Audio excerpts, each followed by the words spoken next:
Hey, this is Alex with Grow How. Today we're going to talk about bamboo. Before we get started, please hit the subscribe button below. I would really like YouTube to know I'm here. If you could help me out, I'd appreciate that. And then going on to bamboo. In the last month on social media, I've seen 3 separate requests to help people with bamboo. They want to grow bamboo. They've been told they should grow bamboo. Bamboo will solve all their problems. And bamboo's not a bad plant, but it is not a cure-all, and honestly, it's not a plant for a beginner. Now, there are a couple of things about bamboo that I think we need to remember. First of all, it's climate. Bamboo does cover a broader selection of temperatures. I'm not sure exactly how cold it can get to, but there's so many different varieties and species that it will cover a fairly wide variety of temperatures.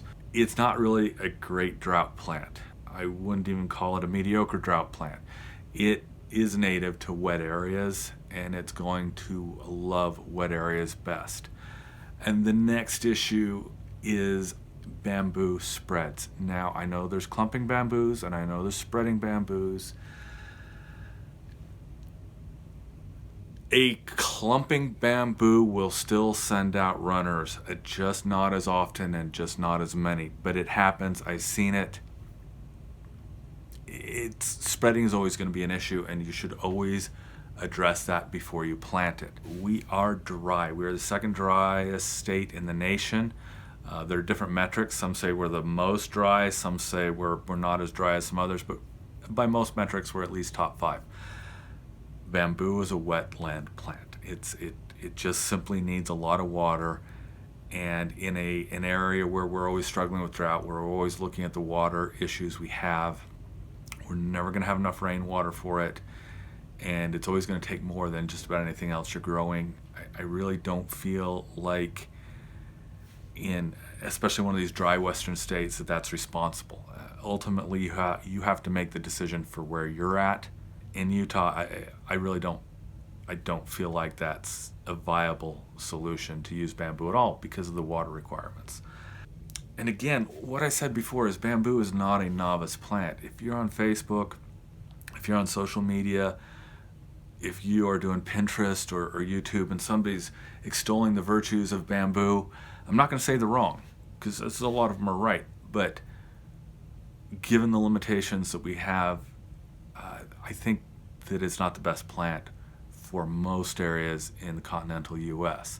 Certainly, I talked about it, any of the dry states, Nevada, Arizona, New Mexico, Utah, really Wyoming, Colorado, Idaho, any of those states just are not a good plan for it based on water usage alone. If you're in Georgia, you got plenty of water, you're warmer, maybe bamboo works for you, but then we still have to go to, you have to keep it from spreading. I've seen acres and acres and acres covered with bamboo, much like I would expect, actually further, I know I'm going to call it an infestation, a further infestation than most of the kudzu areas I've seen. When I lived in Georgia, we had a property I took care of. It was annual flowers. I didn't take care of the whole property.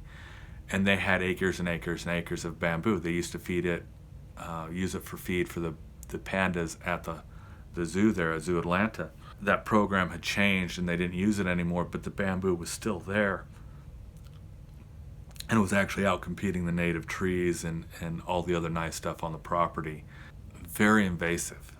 Again, clumping bamboo, less invasive. You are still going to need a bamboo root barrier.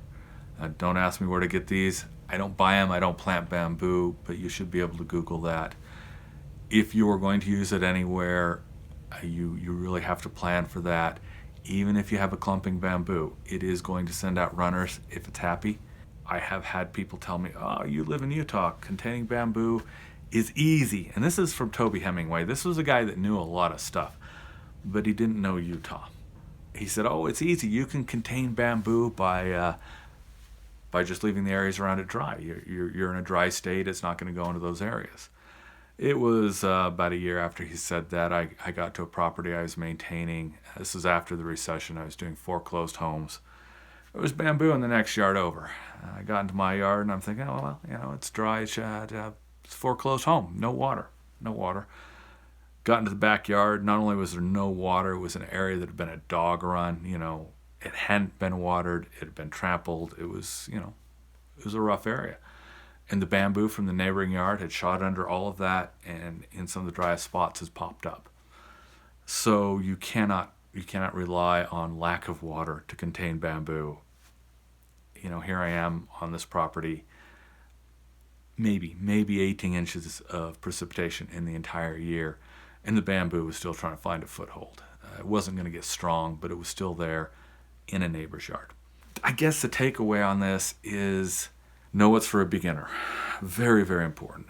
Know what you need to do when you become a more advanced gardener. And then make a wise choice if that's really a good plant for your area. The thing that beginning gardeners are getting told to get bamboo for is as a screen. And honestly, here in Utah, there are a lot of plants that are better for screening.